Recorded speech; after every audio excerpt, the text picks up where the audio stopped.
د قلم او د کاغذ مکالمه وا. قلم وې کاغذ جانا ته خبرې چې زه څوک یم، زه بیخي خپلې مرضۍ ته غاړې وزم، د دروغ او رښتیاو مجموعه یم. مننه.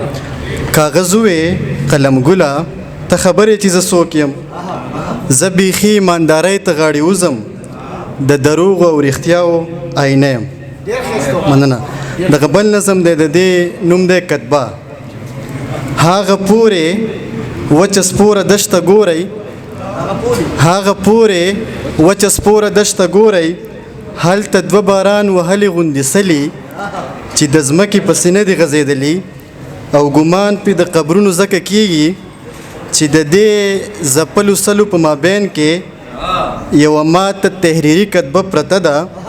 شناخت یې بیخي نه کېږي، خو صرف د رحمان بابا دا شعر پې نوشته دی: هر ژوندی چې د مرده په قبر ورشي، هر ژوندی چې د مرده په قبر ورشي، بس دی هومره نصیحت په دا دنیا، بس دی هومره نصیحت په دا دنیا.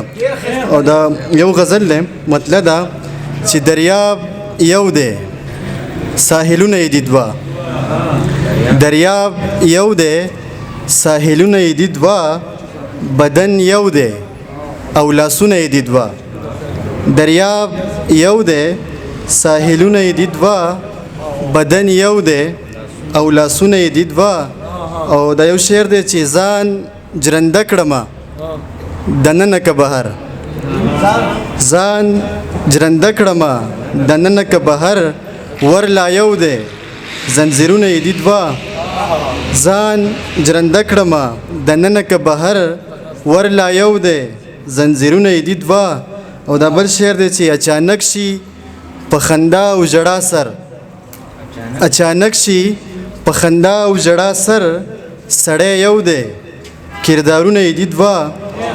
اچانک شي په خندا او ژړا سر، سړی یو دی کردارونه یې دي دوه.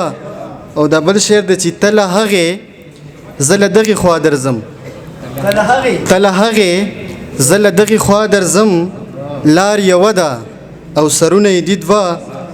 ته له هغې زه له دغې خوا درځم، لار یوه ده او سرونه یې دي دوه. او دا بل شعر دی چې بس دنیا یو ښکر نه بل ته اړوي، بس دنیا یو ښکر نه بل ته اړوي، یو غوی دی او ښکرونه یې دي دوه. مننه. بس دنیا یو ښکر نه بل ته اړوي، یو غوی دی او ښکرونه یې دي دوه. او مقصد چې دی بریال سره د میو یو بوتل، دی بریال سره د میو یو بوتل، په میز ایښي ګیلاسونه یې دي دوه.